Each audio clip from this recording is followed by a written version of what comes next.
Welcome to Hence the Future podcast. I'm Justin Clark, And I'm Mattimore Cronin. and today we're talking about the future of media. And I thought we would split this up into four different parts. So the first is media trust, media polarization, media consumption, and then finally media evolution.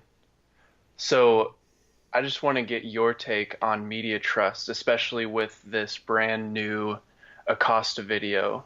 Could you just give listeners sort of a update on everything that's going on there? Yeah, so if any of you guys missed it, basically what happened is that Jim Acosta, CNN's one of their anchors, got his media pass revoked from the White House. And it all started from this misleading tweet where Sarah Huckabee Sanders said that Jim Acosta inappropriately put his hands on a female White House intern who was just trying to do her job. And regardless of the fact that it seemed to imply there was such sexual misconduct, even though it Mhm. clearly wasn't by the video, it unleashed a fury of people looking at the video and trying to figure out, is this video real? Was this video doctored? Because if you look at the original video, basically what happens is Jim Acosta tries to ask a question, he asks a follow-up question, and Trump says, that's enough. So the intern shuffles over to take the mic away from him, and he just says, pardon me, ma'am, and he puts his hand sort of against her hand so that she can't take the mic.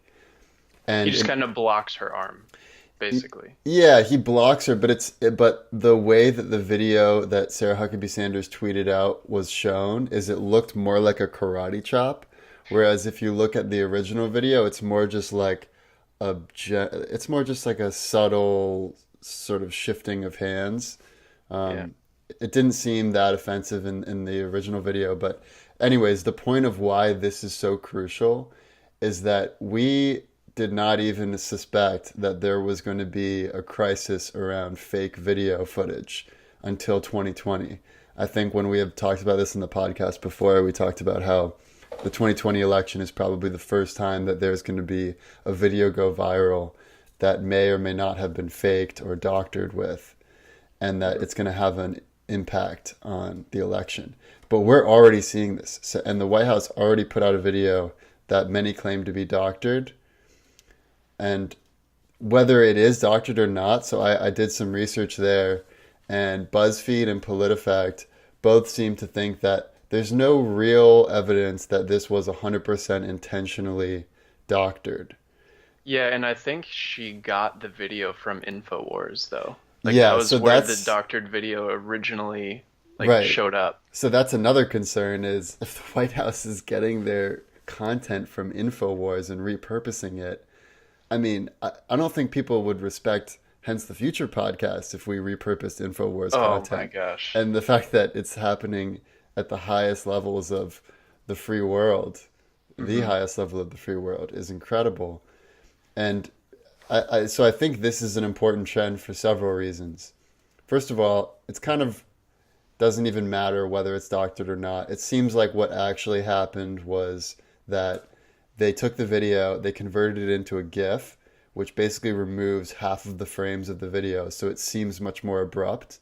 And And like the actual sound where he says, "Excuse me, ma'am." It just in the doctored video, he's just karate chopping some young female intern's arm away. yeah, there was But a in pause in the sound, so the sound Yeah. stopped at the crucial moment where you would doctor the video if you did it intentionally. Mhm. And then what happened after it was converted to a GIF, they then reconverted it into a video, into an MP4 file. And at that point, basically what happens is they fill in the frames.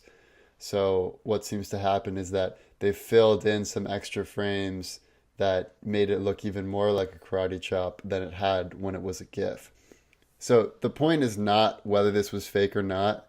The point is that there already is a question mark in the mind of society of whether a video that's put out by the White House is real or fake.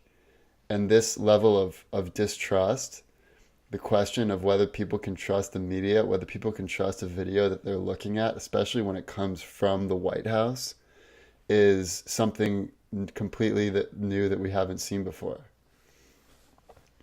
Yeah, I mean, there's a lot of things that will happen in the future too. I mean, this is such a rudimentary adjustment of the video. But think about what we talked about in the last episode, deep fakes, Hmm. actually making somebody look like they're saying something when they're not, or doing something when they actually didn't. There's a lot of potential for this to go wrong. There's also potential for this to be really awesome, but we need to talk about both and be aware that really bad things or people can be made to look like they're doing really, horrific things or just saying, absurd things. Yeah, and thankfully this was a public appearance, so there were other people filming the event, so they were able to corroborate it. And thank God for institutions like PolitiFact that can actually check these things in an unbiased way. And I think there's going to be an even greater need for institutions like PolitiFact going forward. But imagine if instead of this being a video that happened during a press conference that was very publicly visible, if it instead was a video of some private interaction between, let's say, Donald Trump and a protester, or something where there's no one to corroborate whether the video was real or not. And you basically just have to decide, do I trust the person who put up this video more than I trust the White House if both sides are saying something different that happened? And it's going to be tricky to, I mean, the fact that we can't even say for certain whether this video was doctored or not. I mean, I've rarely seen PolitiFact not give a firm answer of whether this is true, not true. They basically just said that they couldn't get an expert to verify that it was for sure doctored. Yeah. And one of the things about these deep fakes going forward is it will continue to get harder and harder for humans to determine whether or not they're fake. I mean, right now there are those telltale signs like a person isn't blinking or a person is having very kind of robotic motions in certain aspects. But what I think in the future we're probably going to need is sort of an adversarial AI that predicts like what's the likelihood of this video being fake. There's a lot of Yeah. other solutions like having some sort of, we talked about a blockchain sort of thing where we can verify if something is true or false. Yeah, it's like But digital forensics, basically. yeah, yeah, And the other thing is, you might need an alibi to prove that you weren't part of some video that was made up to be fake. It's yeah. I almost, yeah. I think in the future an alibi would probably be easier to come by. Right. If we're truly being tracked, at some point we're just going to need to accept the fact that all of our data is always, being sent out to somebody. Hopefully it's somebody that's trustworthy or some company that's trustworthy. But if they have location settings on you personally, maybe there's some sort of implant that Mm. you can use and, there should be some way to completely verify people's locations throughout time. That also has really scary things, but it can also make the legal system probably a lot better. Right. Well, if you're a person of interest like the president or someone in his cabinet or even a top Hmm. news anchor, seems like those people are the ones who would need a constant alibi the most, but also the Hmm. people who would be most worried by being constantly tracked because that could put them at risk for an assassination Oh or yeah, and then the yeah, that so would be the really bad. so Go the ahead. other piece of news that's really relevant that just came out a couple of days ago as it relates to media trust is the AI news anchor that China just put out. So if you guys missed this video, it's a video of a news anchor that looks entirely like a human being. I don't know how many people would be able to tell that it's not a human being, but it Hmm. is, in fact, a machine learning based simulation of a real Chinese news anchor. And he's saying whatever they type him to say, type that he should say. Yeah. And this idea of having news that's auto generated or generated by the state is not new. I mean, they already have programs that will automatically write an article based on, let's say, if there's an earthquake, it'll automatically pull in the data that says there was a magnitude X earthquake in Y location that has implications for this, and this region. So they already have that sort of functionality.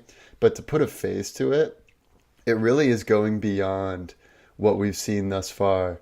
Because people talk about the talking heads of news, right? They Hmm. talk about, oh, these just talking heads. They're just saying whatever they're told. I mean, Crystalia has a pretty funny bit about this. But the reality is, there still is some filter. You know, there are some things that you could try to put into a news anchor's mouth that he would say, "What is this? I'm not saying this. This is false." Because they have some moral Right. compass. But if you have an AI news anchor that has a face, but that literally is just whatever the government or the state media wants them to say, they say, that's a new level of direct state to viewer media that we have not seen. Yeah, when I watched this video, it's kind of eerie. You know, there are still some hurdles for it to overcome, but it's not so robotic that it's totally not human because this AI generated news anchor, you know, it has these little motions that humans make as they're talking. You know, it's kind of tilting its head a little bit as it, you know, changes, Hmm. you know, sentences or whatever it is. But the thing that it really needs to get better at is the voice because the voice still Yeah, sounds like a Siri or something with a super monotone, no inflection.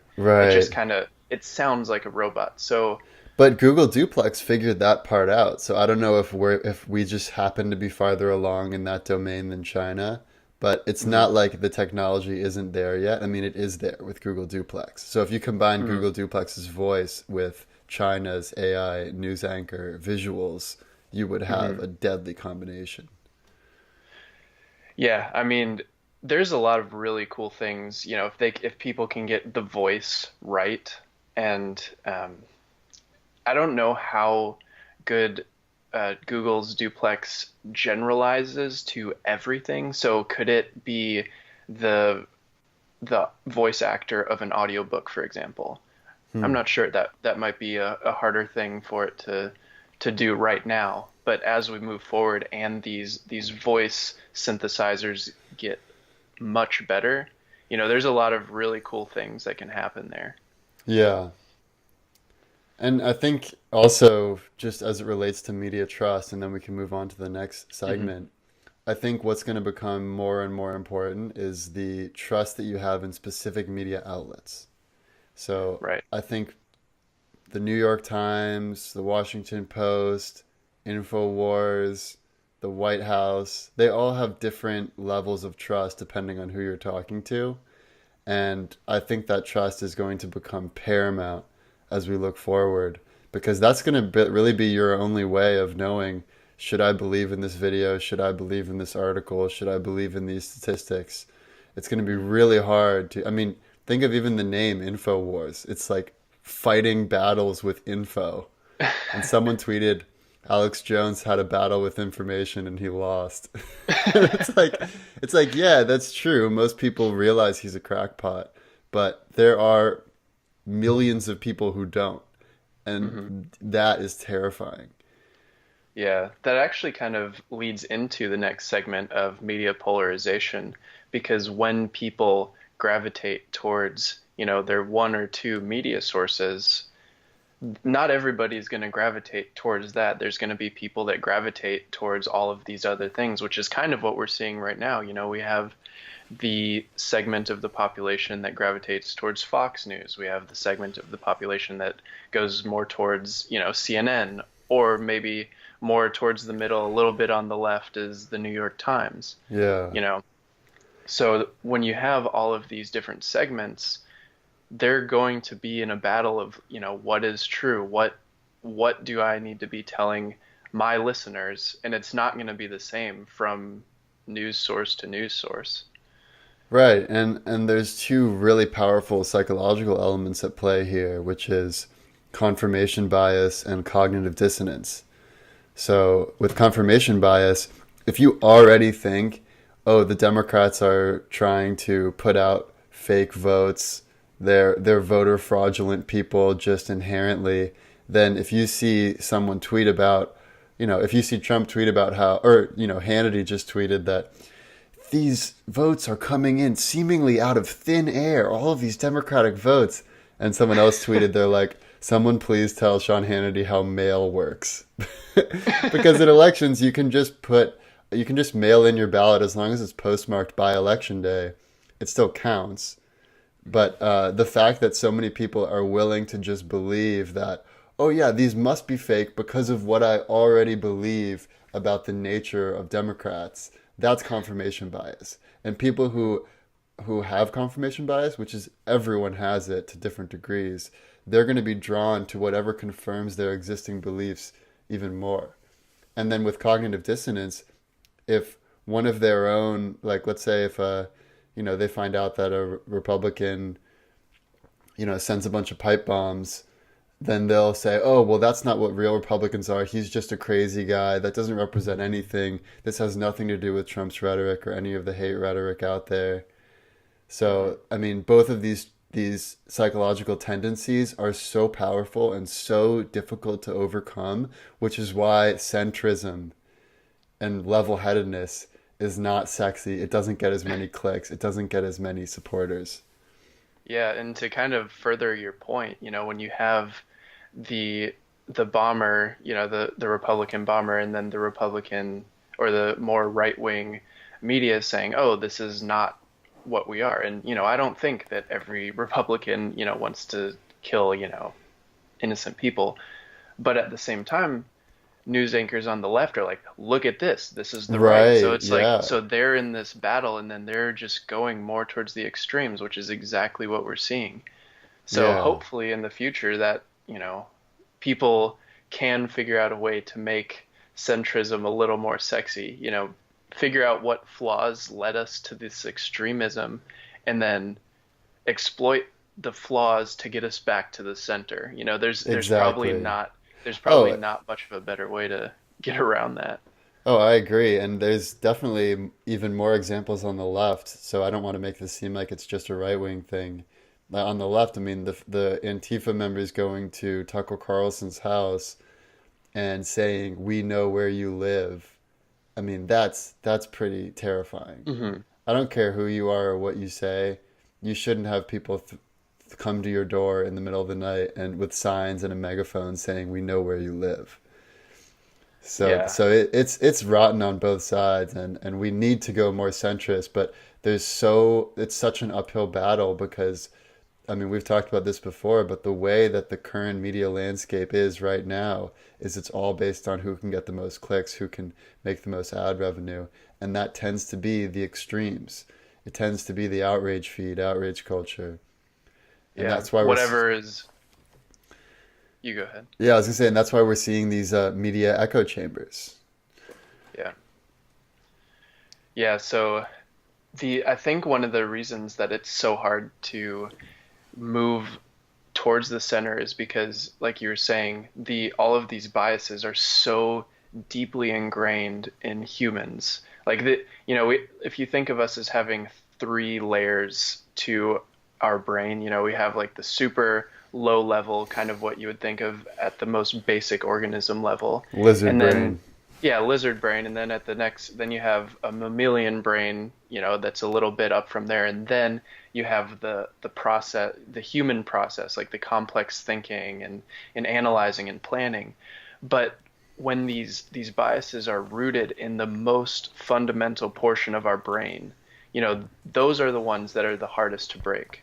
And that's why Yeah. you see people that have a hard time breaking habits along the lines of diets, because all of these things, like eating, is in the most basic, in the most fundamental Mm-hmm. part of our brain. So, it's really hard to penetrate that deeply into our Yeah. minds. Yeah, I agree. And I've been thinking about one thing that Brett Ewer said on our Future of Politics podcast, where he says that he predicts that in the future, political candidates are going to have their own vertical media following. So imagine that the next person who becomes president or some of the future congressional candidates, if they all, let's say they all have their own podcast. Like let's say Ben Shapiro decides to Mm, run for Congress. He already has this massive following through his podcast, through the Daily Wire. It's kind of similar to how like Steve Bannon already had a massive platform with Breitbart, and how, like Alexandria or Ocasio-Cortez has a massive social media following, and it's not like she would have been able to get to where she is now if no one paid attention to her. So I think this idea of vertical alignment of candidates with their followers is definitely something we're going to see more of, and it's also risky because it's like basically having different factions of like tribes of people with different mhm. beliefs that are all sort of vying for who can get the most attention. And sometimes it's for good. Sometimes they get a lot of attention because they're truly inspiring and they're truly Right. authentic. But a lot of times it's just because they tell their followers what their followers want to hear because of these psychological biases. Yeah, I really like that too. And it doesn't even need to be confined to the political realm. Hmm. Because if we have all of, I mean, we kind of see this with the podcasting world is people can have a voice, but you can find people on any spectrum. Like if we continue with the political example, I like it because it'll kind of enforce a little bit of competition. If you're not just choosing between Fox News and CNN or, like the other big ones, and you can choose anything in between, it's easier to find something. If these podcasts or these media channels were easier to find for people, I think that they would be able to, gravitate more towards the center because there are more options and the extremes aren't so heavily weighted. Yeah, and we're seeing that not only with news, as you say, but also with like YouTube and Mm, Netflix and any of these digital outlets where you serve people content that's relevant to what they have just recently watched, but it's slightly more extreme. So it mm, pushes people to the extremes.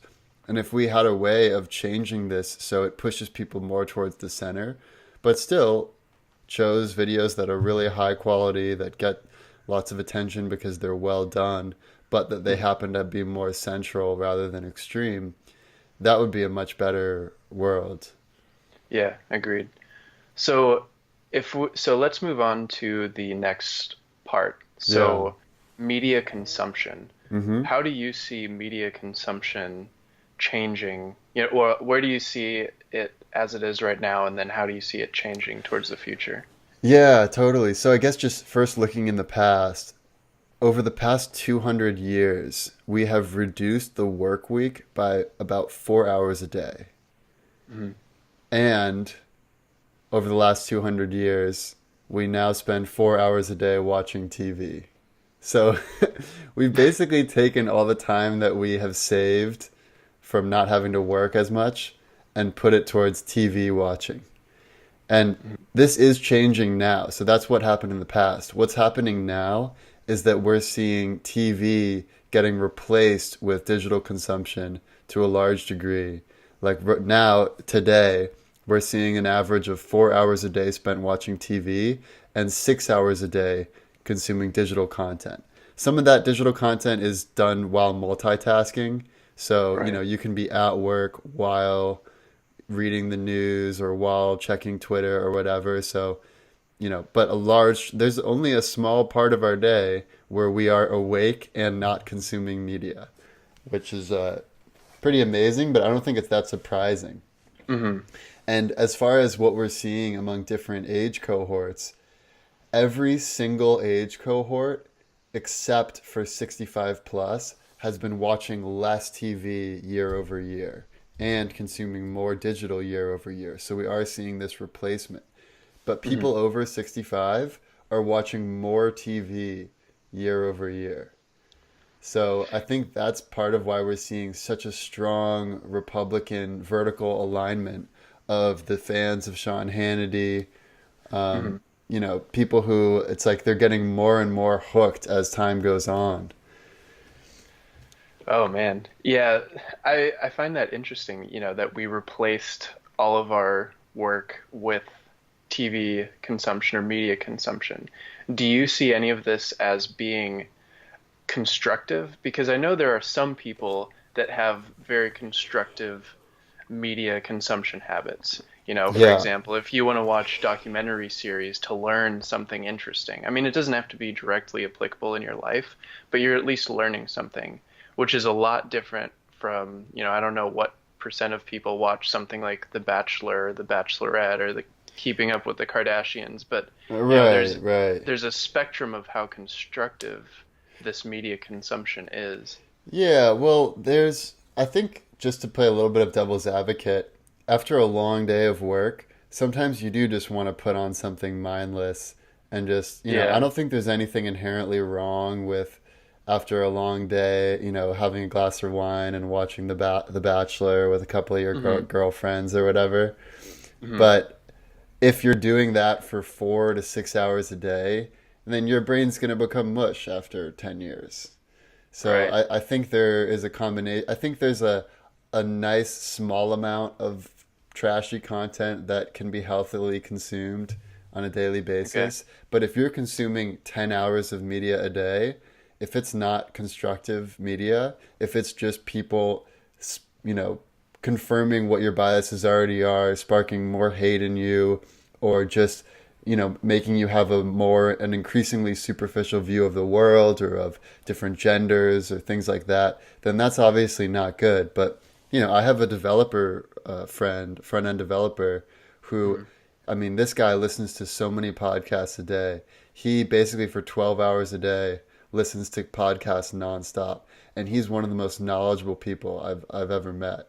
And Hmm. so, in a lot of respects, if you're consuming quality content, then it's really good. And one thing about I've heard on a recent interview with Elon Musk when Kara Swisher asked him about his media consumption habits and why he spends so much time on Twitter and if he regrets spending so much time on Twitter, he responded with something that I thought was really, really true to the way that I think about it, which is that when you're on Twitter, you're tapping into the stream of consciousness, of collective consciousness that's going on Mm. right now.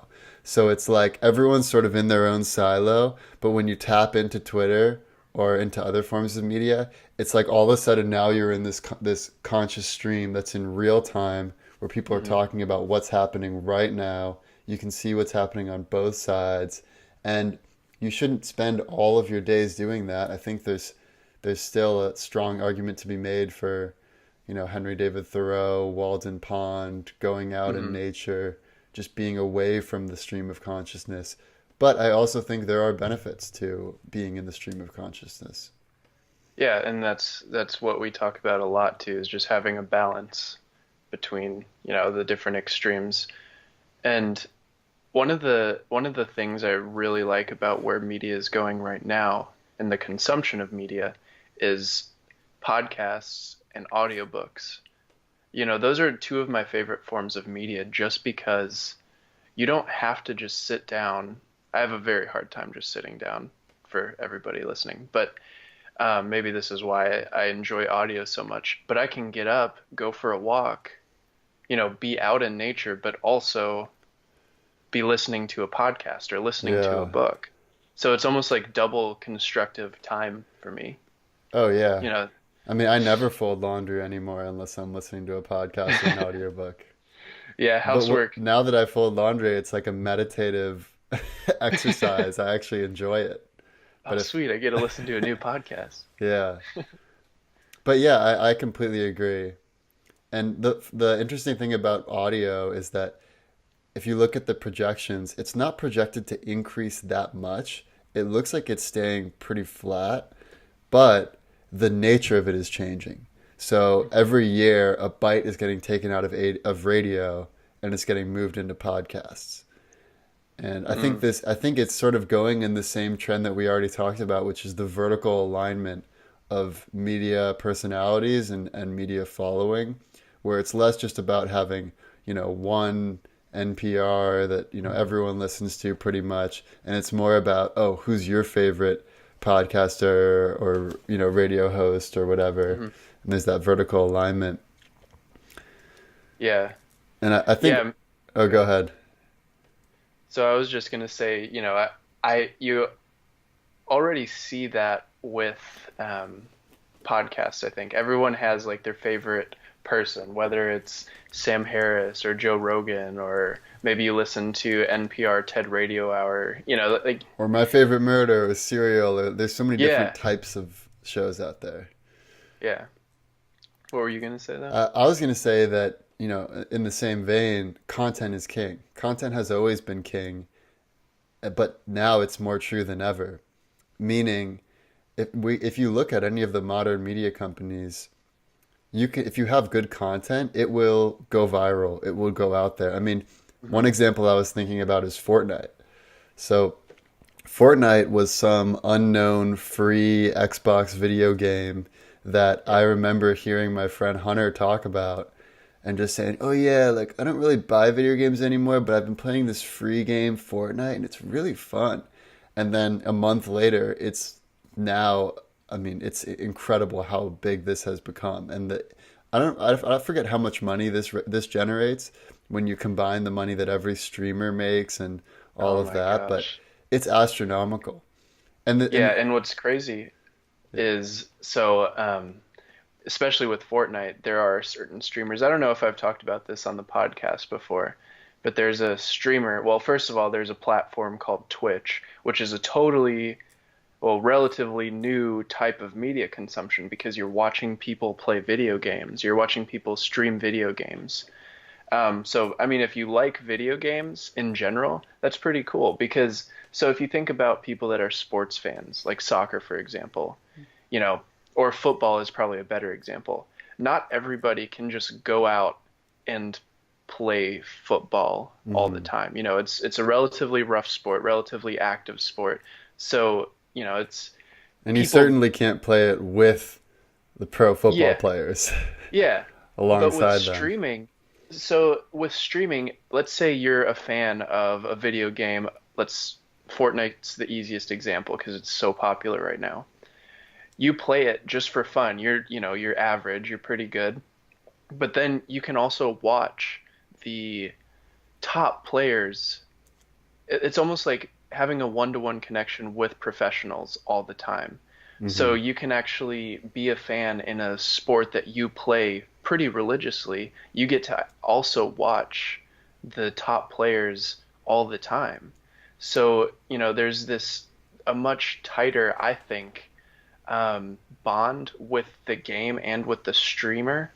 And I love the idea of it. Some people don't really see why esports Yeah. are so popular. Well, But I think, regardless of what anyone's bias is about real sports being more important than regular sports, you cannot deny how impressive the instant feedback that these people have. I mean, their hand-eye mhm, coordination, the way that they're able to yeah, play. I mean, if you've ever watched any of these games, it is incredible. I mean, these are people who are at the top level of human performance, and it just happens to be through moving a controller rather than moving your actual legs and arms like you would in yeah. football.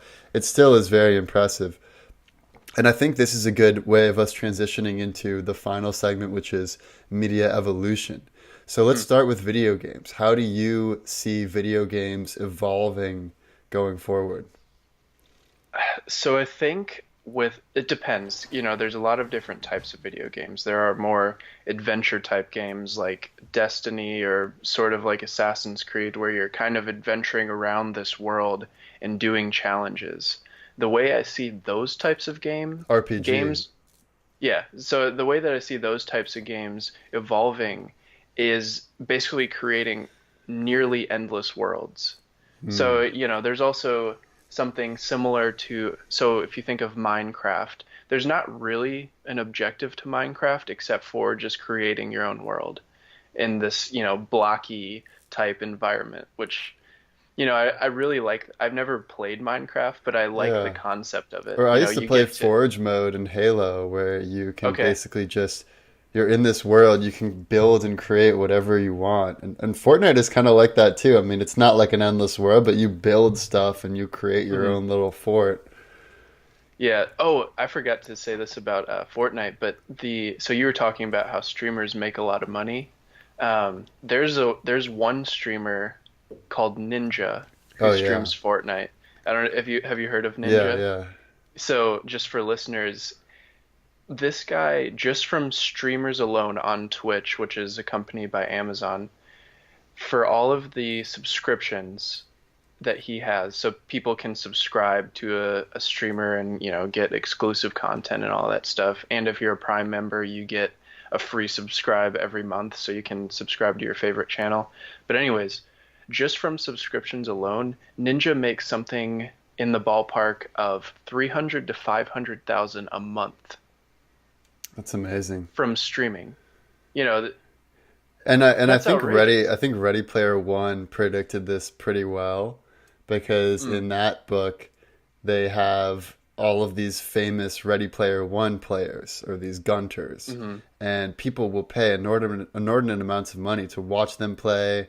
They'll do ads, stuff like Yep. that. So yeah, I think so. One of the trends that is related to video games, but not directly, is that I think as far as the main social media channels, like right now it's Twitter, Facebook, Instagram, I see these media channels going more closely to be intertwined with real life. So I think the days of being anonymous on these platforms or having different profiles, it's still going to exist, but I think for the sake of the vertical alignment, it's going to be more advantageous for you to just say, look, I'm the same person on all of these profiles, some way of verifying it. And so it's more just like you have one digital self that manifests itself on different platforms, but it's pretty much the same self.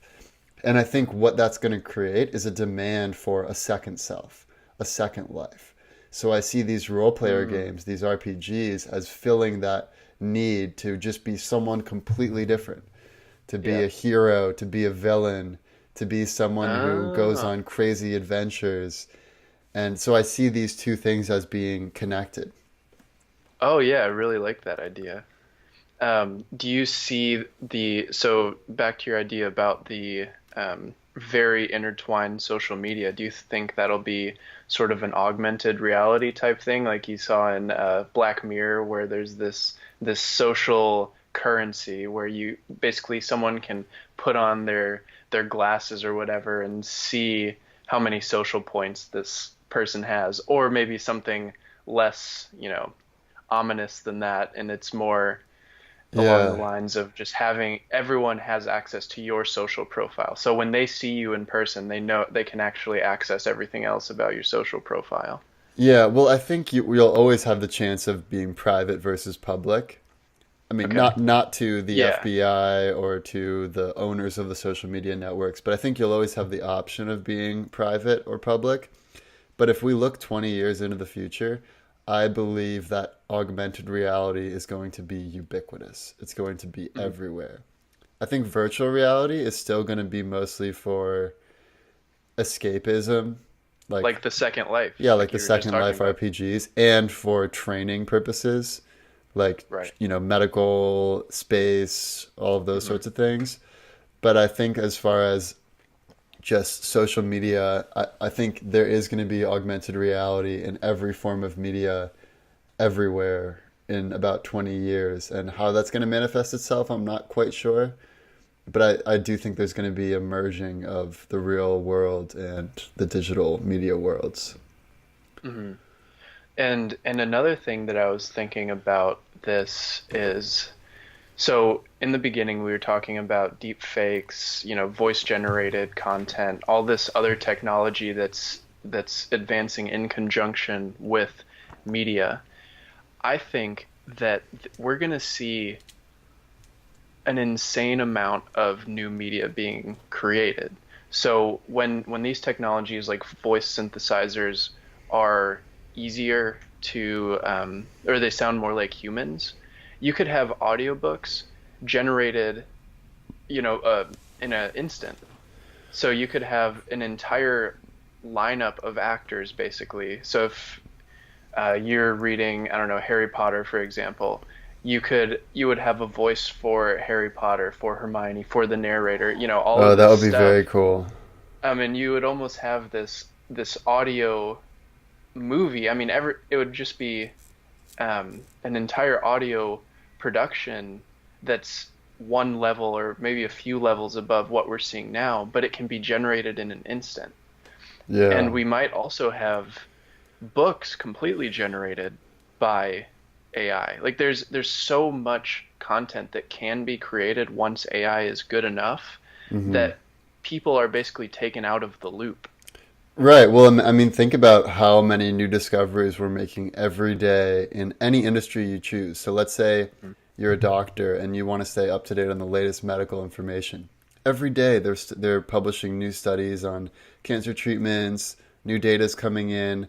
So imagine if rather than having to wait for someone who writes in a way that resonates with your voice and who puts information together in a logical way and is able Mhm. to get recent information, if rather than waiting for these books to come out, you could just simply download whatever the latest up to date information is about everything related to cancer prevention. And you can just read that, and then, a couple of years later, you just download the latest version again. Yeah. Yeah, that'd be really cool. And I mean, that can be extended to any type of education. Yeah.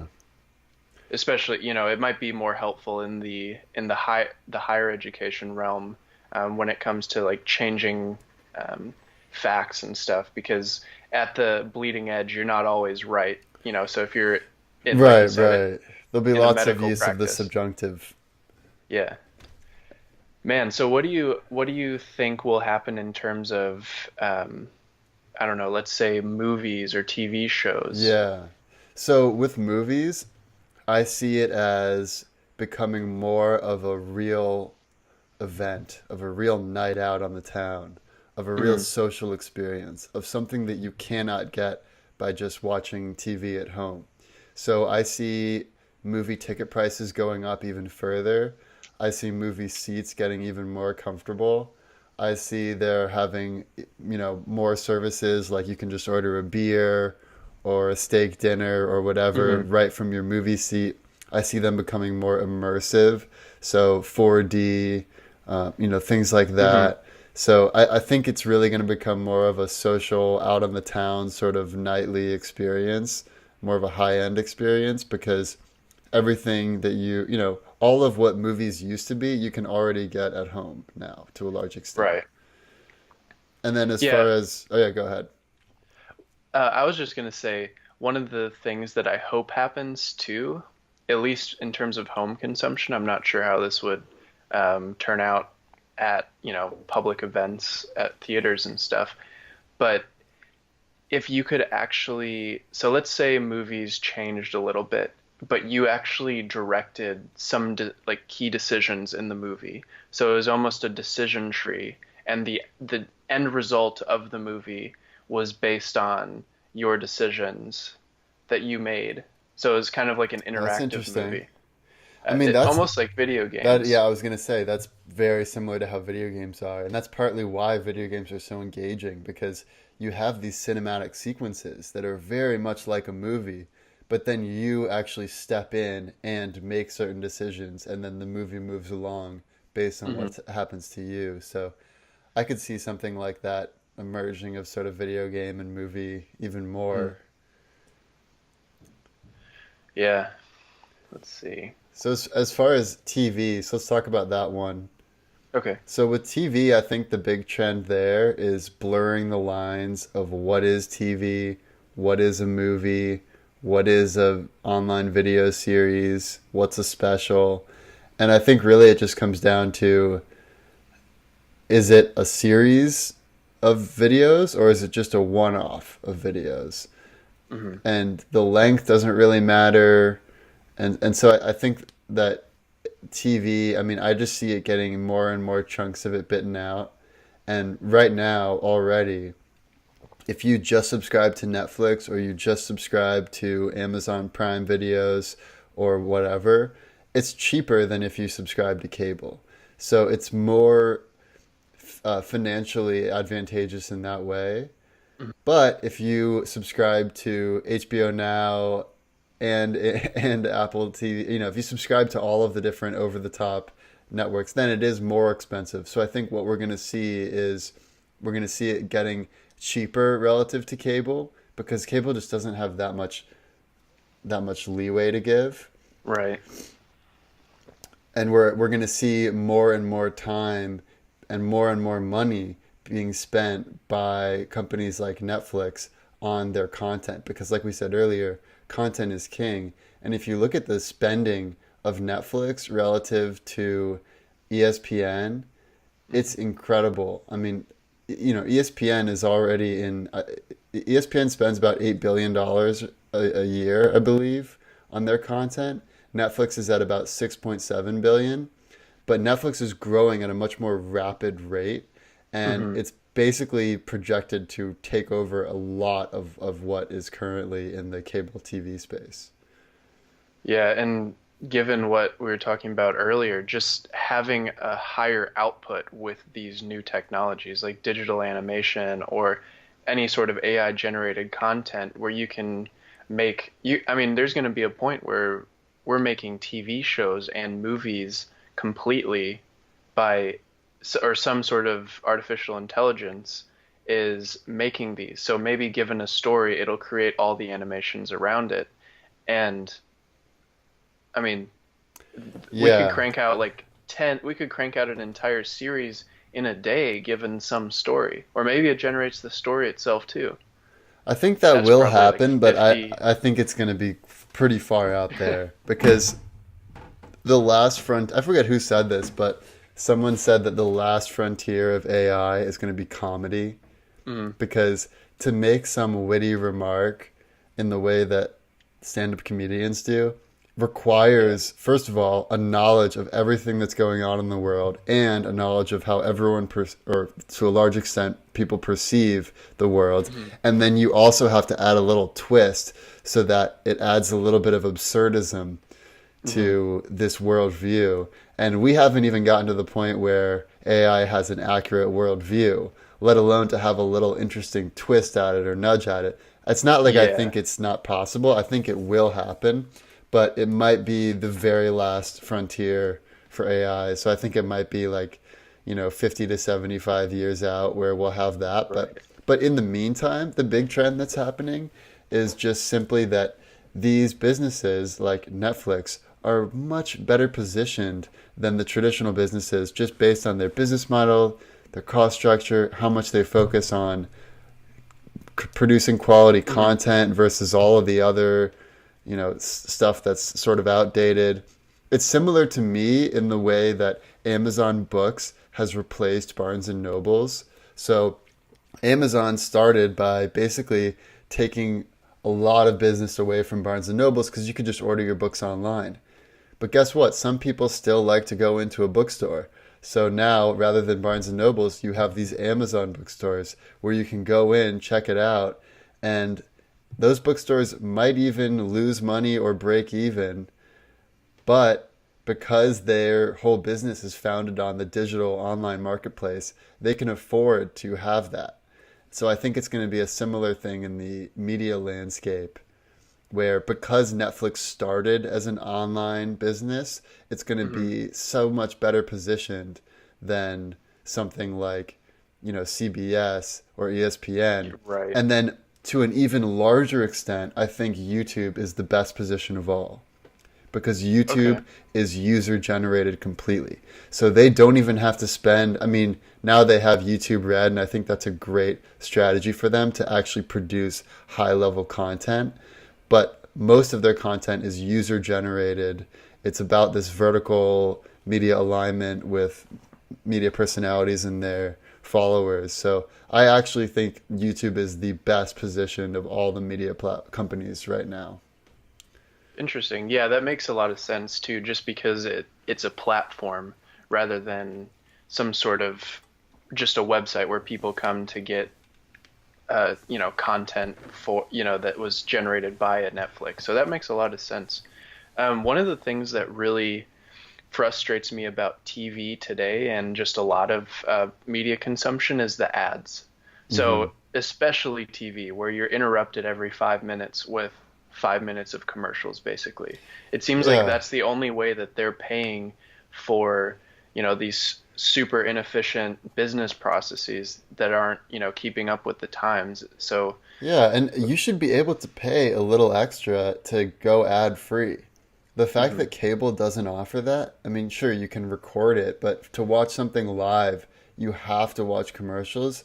I think that's gonna bite them in the back mhm. as time moves forward. And I think the freemium model is so much better, where you listen to Spotify and once you get sick of ads, you just pay $10 a month.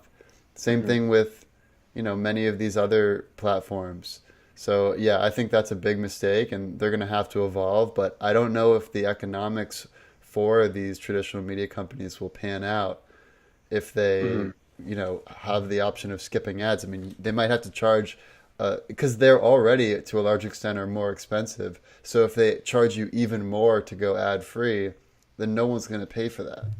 Right. Yes, I think there's a lot of ways that advertisement or this freemium model can evolve. So if we're talking about, TV, maybe there's something that kind of surrounds the TV. So with I have NFL Red Zone just because I'm a big NFL fan. Um, and basically you can watch all of the games on Sundays. It's kind of going back and forth between all of these, but it's completely ad free. But what they do have is every once in a while, when there's sort of a down period, the main screen with all the football and stuff going on kind of minimizes a little bit. You can still see it, but then you have like an Amazon Prime ad, kind of wrapping around the part where you watch the TV, which is less annoying because you don't hear it. It's not annoying noises and it's not extra loud like a lot of commercials are.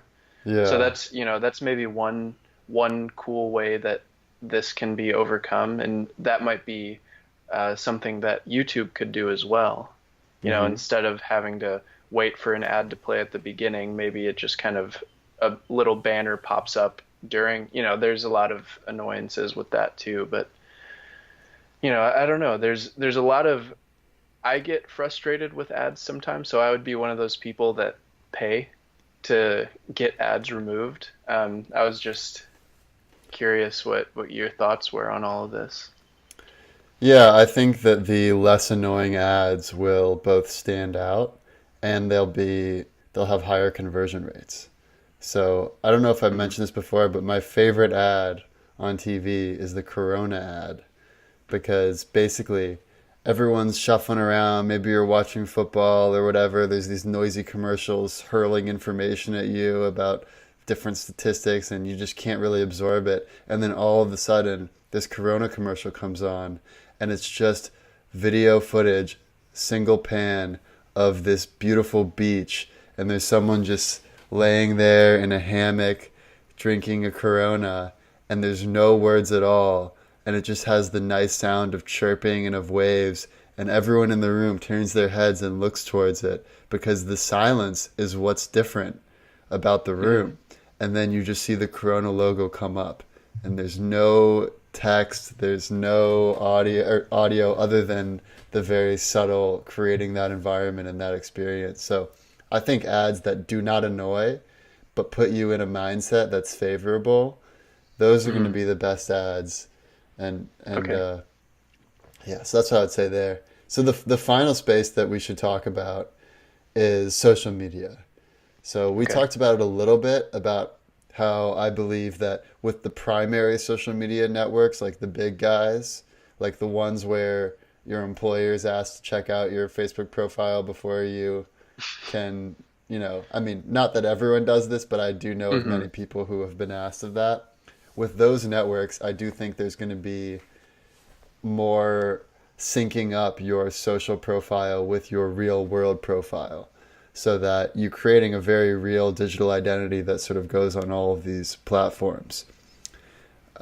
But there's always going to be those weird outlier social media networks where you can just troll people and say things anonymously and whatever.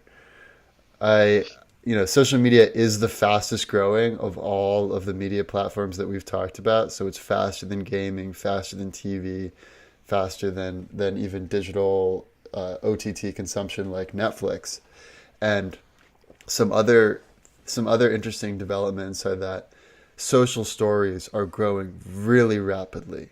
So the idea of your Instagram story or your Snapchat story, this is a seriously growing space because Mhm. as people record what's going on in their daily life and sharing it in more of an intimate, spur of the moment way rather than like crafting this idyllic image that might not be real, that is growing very rapidly. Yeah, I mean, I'm not really sure what I think entirely on this subject, just because I personally don't use that much social media myself.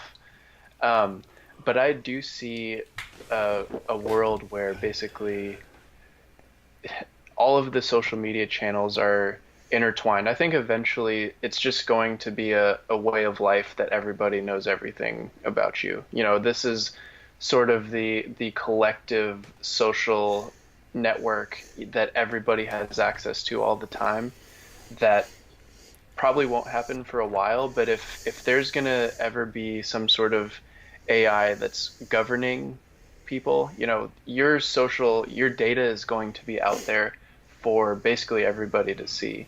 Hmm. And I think there's just going to be some awkward period where people realize that everybody has like some really embarrassing parts of their life, but they're going to have to Yeah.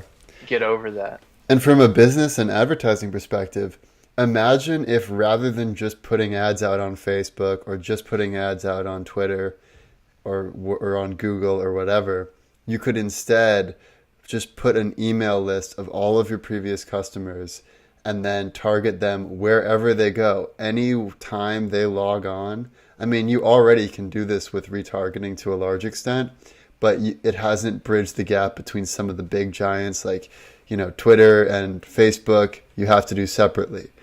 Hmm. Facebook is the biggest one of all because with Facebook you also get Instagram. You can also do WhatsApp. You can also do Facebook Messenger. You can also do their entire audience network, which includes, you'd be surprised how many major other media platforms like Daily Beast and whatever else. Hmm. So, and I think from a business perspective, it is more advantageous to just have a couple big players that you work with rather than like shotgunning it and trying to manage all of these different campaigns among all of them. And the same thing for the user perspective. I don't want to create a million different social media profiles. I'm fine doing like three, like, Facebook, Instagram, LinkedIn, Twitter. Like, even that already is a lot to keep up, and some of them don't get Hmm. kept up with. So I do think we're going to see these platforms becoming more consolidated, our data becoming more consolidated, and being more interwoven with our real life world. Yeah, I mean, I totally agree with all of that. Given all of this, is there any other media channel that you want to discuss before moving on to the worst case, best case, No, let's most do likely? let's do the worst case, best case. Okay. So I had something written down, but basically I this is probably in the further future, maybe in the next 50 years rather than the next decade or two. Hmm. But I wrote something along the lines of media is so immersive that it hits us on basically it hits us at the very basic neurological level. So the lizard brain basically, and it appeals to the most fundamental portions of, you know, biological creatures. But when this is the case, any sort of manipulation is possible. So with the news we were talking about at the beginning, if media is so immersive that, you know, basically you can see anything, but they can also, so the news can present anything they want. So it's almost like a personalized newsletter or something along those lines. It can plant little seeds along the way that can manipulate your behavior. And we kind of talked about this a little bit Yeah. in the privacy episode, but I think the media is going to be the channel in which this sort of manipulation takes place. Yeah, I mean, we already saw that with some of the Russia hacking stuff, where basically, the Cambridge Analytica, they were psychographically profiling people based Hmm. on what their background was, what sort of opinions they probably hold, and then what sorts of manipulation would be most effective on them. And a lot of times it was just getting them not to vote. So it was more convincing them of inaction or convincing them that there was no usefulness in them doing anything to try to better the world or take a stance. So I actually had a really similar worst case scenario where imagine that media becomes so immersive and so good at basically pacifying people from taking action that it Hmm. becomes more like a almost like a Wall-E kind of world, but more almost imagine that all the people who make enough money to have like a good VR system or whatever basically just spend all their free time doing that, and they just don't really give a shit about saving the Hmm. planet or climate or dealing with political instability that is causing thousands of deaths and starving people. And basically just we stop taking responsibility for what happens in the planet, and the planet gets worse and worse. It gets more and more polluted. The percentage of people that die as a result of the pollution and the warfare and the neglect increases year over year, and people basically just are pacified by their immersive media, and they're living in a fantasy land. Yeah, kind of like the Matrix or anything else, you know. Or Ready Player One is another example of, a world that kind of embodies what you're saying, where everybody Yeah. just escapes. One of the things I wonder is if that will only happen after the world kind of goes to shit. So if the world remain so if we take all the action to keep people happy socially, and we do everything in our power to save the environment and make sure that the environment thrives, like, would people actually want to escape anymore, Well, you know? that's a really good question, and that makes me think of the show that you recommended to me, Electric Dream, which I Mm, watched the pilot of. And this was a fascinating concept. So mm, basically, in this show, I won't spoil anything, but basically, this is a world where you go into an immersive virtual reality that is generated by your subconscious. So imagine you go into this world, and whatever your subconscious desires the most in sort of a dreamlike state, that is what world you find yourself in. And because it's generated by your consciousness, it feels as real as the real world. And a lot of people who are in this, they can't tell the difference between one world and the other. And mm. it's like almost them psychographically profiling themselves and going into this world. And I want to talk to you about like what to actually take away from this episode. But what it seemed like to me is that it's not just that one world was real and one world was fake. It's that both worlds were real, and that somehow Mm. through this technology they were able to tap into the quantum connectedness of all things, and it was as if the main character was truly living in both worlds at once, and that they were Hmm. real, and that when she decided to live in one world and not the other person really did die, and that really was how that world existed. It was sort of that, like, it's Einstein's spooky action at a distance, kind of a quantum interconnectedness. Yeah. I guess if I were to adjust my worst case, I would say that virtual reality gets so good that we start fucking up other quantum worlds, other parallel universes, because we're basically like, oh yeah, let's live in this crazy avatar like world where we're flying around and on jungle, and then it's like, oh well, we actually somehow end up in that world, and then we screw things up, and Oh yeah. Yeah, there's a lot of that was a really trippy episode. But Yeah. it was interesting too because it seemed like the characters like there were two main characters almost that Completely seemed different. One's like a lesbian woman who lives a very yeah, nice life, and the other is like a sort of almost like an action, like a Tony Stark type male character. So uh-huh. they're very different. Yeah, man, it was a really cool episode, but let's not spoil it in case people. I mean, Yeah, it's really yeah, interesting, but this Electric Dreams show is basically Amazon's take on something like Black Mirror that Netflix yeah. has. But So if it's just all standalone episodes and stuff. So, Right. But if you talk about what's the furthest media can go, how immersive can it truly get, that is the oh, most immersive. So you can yep. make something as seemingly real as possible through virtual reality, but at the end of the day, it's not actually real.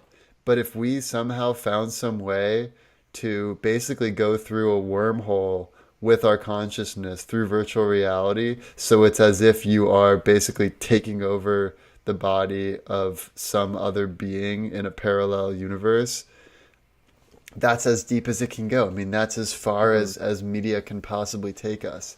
And I don't know if we'll ever get there. I don't know if it's even possible, but it doesn't seem impossible based on what we know now. Yeah, because I mean, if you think about dreams right now, so if you have even semi-vivid dreams, they're still extremely rudimentary in terms of how we actually perceive them. But I know, people don't really truly understand where dreams come from. I mean, there are a lot of good theories, I think. But if there was some sort of deep fundamental connection that this is going out on a limb a little bit there, a little bit here, but if dreams were some sort of aggregate of all of the different connections you've had, that or that your consciousness has with other or conscious beings, there could be some really crazy ways to make that more vivid. So if you could somehow experience your dreams in a more vivid way and remember them, I think that would be Yeah. insanely immersive. I mean, it's similar to what you were just saying, but if we can fully understand dreams and fully understand how these different experiences arise, because so that gets us into the question of what's actually real, because we're Hmm. really experiencing our dreams, but how can we make those dreams seem more real um, Yeah. now? And there's a lot of really cool things we could do with similar concepts, and maybe this is done with something like Neuralink, Hmm. like Elon Musk's company.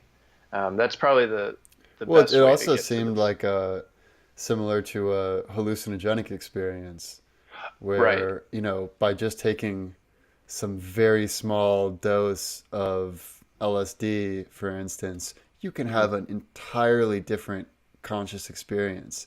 So Yep. there's no reason to think that we couldn't somehow crack that code in a different way. So rather than a chemical way, maybe there's some way that we can modify like let's say the amplitude of our brain waves so that we're on some Hmm. sort of different conscious plane or Hmm. through immersive technology or something like that. So, have you heard of the show Maniac on Netflix? You might have Yeah, recommended it Maria to and I me. started watching it. It was a little dark for us. We like to watch nice happy things when we're I watching TV together. Yeah, so I was about to say that I found that to be a very, very good show. I binge watched it a couple weeks Okay. ago, but Yeah, I it wasn't sold on the first episode, but it seemed like it could go somewhere very interesting. it was yeah. I mean, it's very similar to the Electric Dreams pilot where you're experiencing other worlds, Wow. but it's a drug-based thing, like you were just saying. Right. Chemical. Um, yeah. Yeah, totally. I mean, as we get further along with understanding chemistry and understanding neuroscience, I mean, our understanding in these spaces is so rudimentary compared to where we'll be in 20 years or 50 years or 100 years that I don't think you can say that any of this stuff is impossible that we've been talking about. Mhm. But let's go on to the best case scenario. So, what's your best case scenario for the future of media? So I had one written before the show, but I just thought of a new one. So I'll go with my Okay. first one first. So basically, the first one that I thought of is we own all of our own data, and we basically create our own worlds at will. So this is again a far future thing, but we can create our own experiences. Again, it's an immersive sort of technology like we were talking about in the worst case, but we own our data. We can actually protect ourselves against manipulation.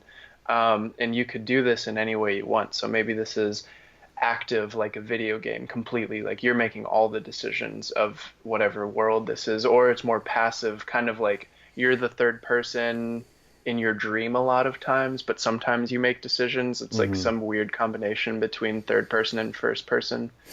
um, and my guess is, we're going to have a whole spectrum of how people want to create their own worlds, whether it's completely active or completely passive, whether they're just observing stuff going on in whatever world they create. Now, in the case that I was just thinking about, given our previous conversation, is imagine being able to manipulate your brain, basically, like we were talking about.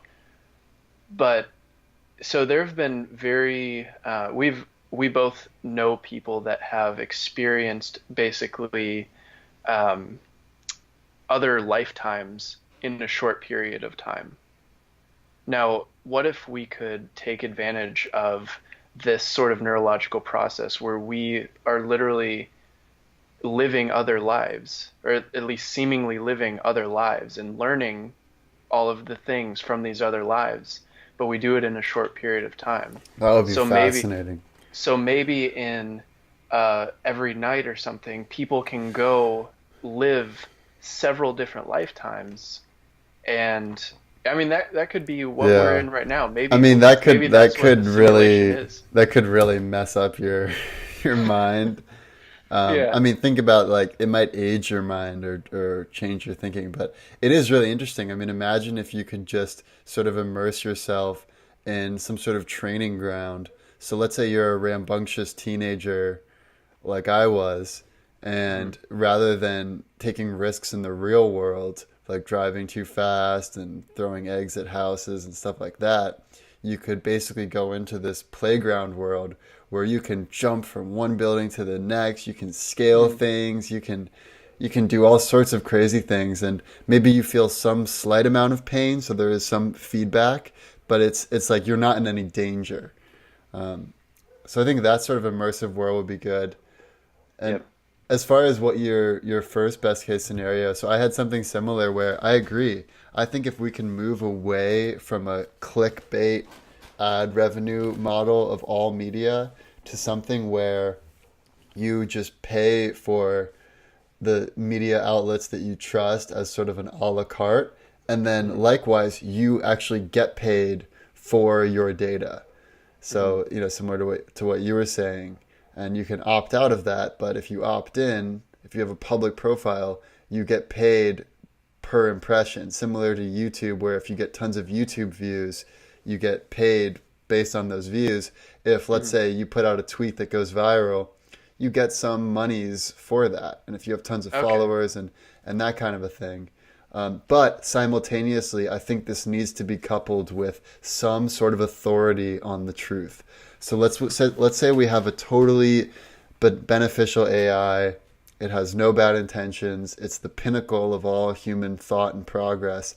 And this AI basically just you can ask it anytime to confirm or deny any sort of media. So you can just check it. Like imagine PolitiFact, but totally AI based, totally Mhm. unbiased, so that we have some grounding for saying this is true and this is not true, and it's not just a matter of opinion. And that you Mhm. still have all the different media personalities and all the different types of content and content networks and everything else, but you have some way of keeping it all in check. I think that those both of those are going to be crucial if we want to see the best case scenario. Mhm.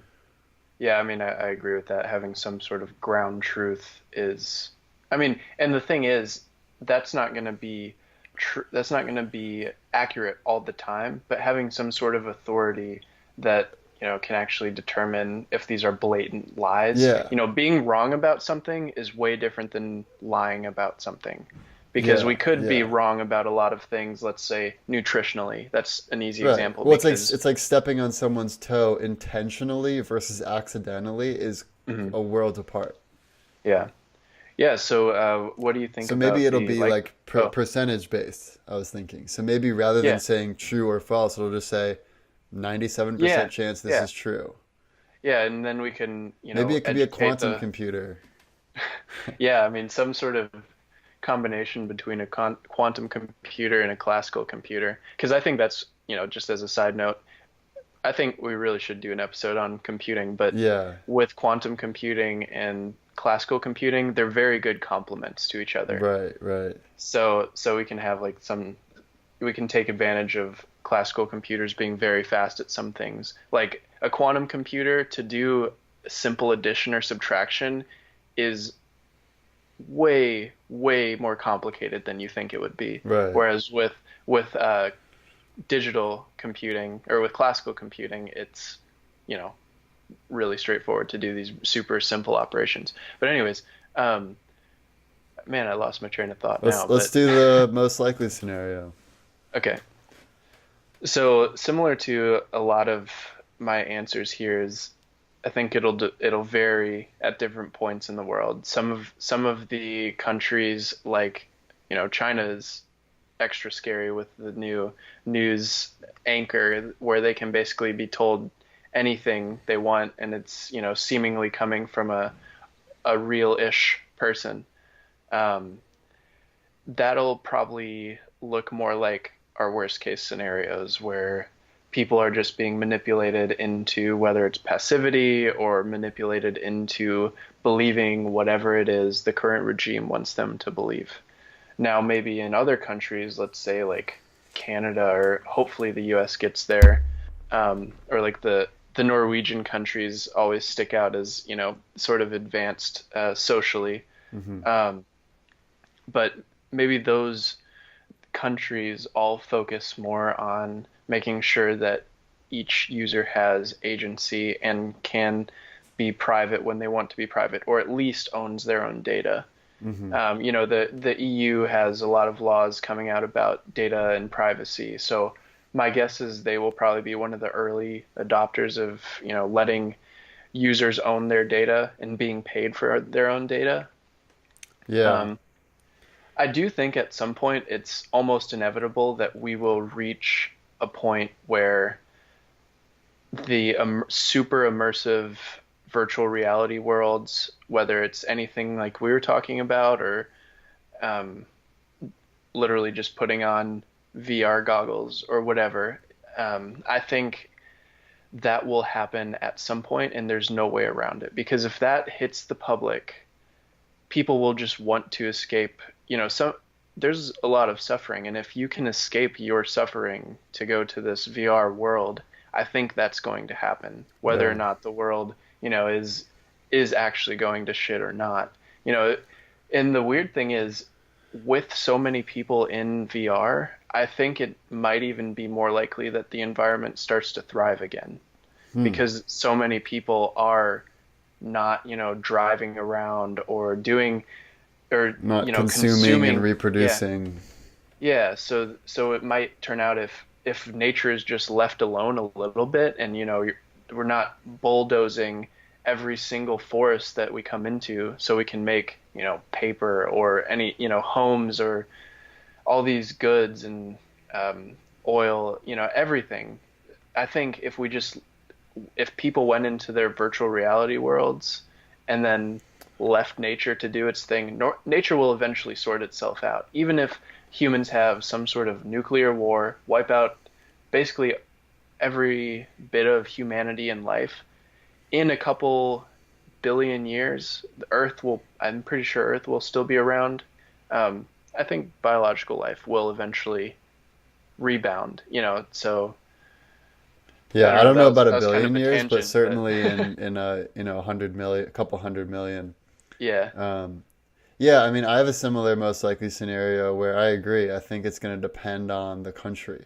So I think certain countries are going to be more authoritarian, worst case, manipulation. People can't really speak the truth. People don't really know what the truth is.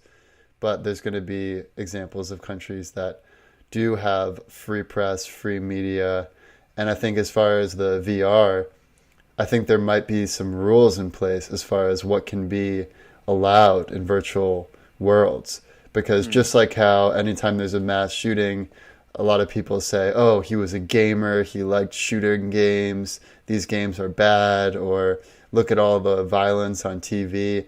I think there are going to be some real arguments for if we have these violent worlds and it bleeds into the real world, I could see there being some laws around that. Or maybe it's almost like how anyone gets free antenna TV, you get free VR, but it's just like frolicking in the field with elephants and giraffes. It's not like anything terrible.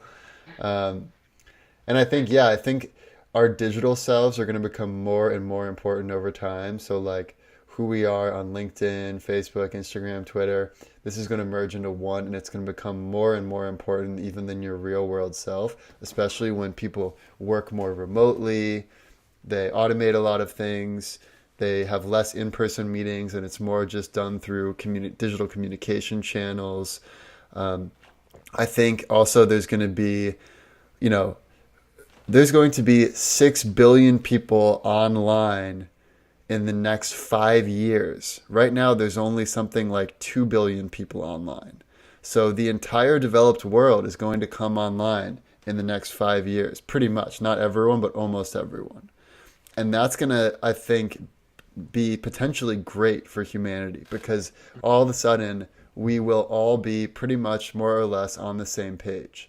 And so if we have to address global challenges, I believe it will be a lot easier to get everyone to agree, okay, we got to put in some common sense climate policies and it'll be a challenge between the way that different nations deal with things, but I tend to feel pretty optimistic about how the future of media and interconnectedness will play into the development of Earth and humanity and life in general. And I also think that even when state-owned media tries to prevent people from learning about certain things, I always think there's going to be workarounds. There's always going to be some bootleg private internet where you can get free, unfiltered Google results and Wikipedia results.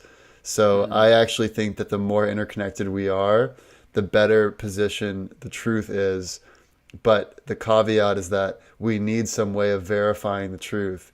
And I think the best Yeah. way to do that is, in the short term, some group of unbiased, good-hearted people like PolitiFact. In the long term, I Mm. think it needs to be some AI algorithm that can accurately project the percentage probability that this statement is true or false. Mm. Yeah, I mean, I agree with basically all of that. Awesome. Well, that's a good place to end it, I think. We are all So, gathered here today to talk thanks to about everyone a for very listening. important This thing. has been the future of media. We're going to talk about what has See you happened, next time. what is currently happening, and what will inevitably happen. The past, the present, and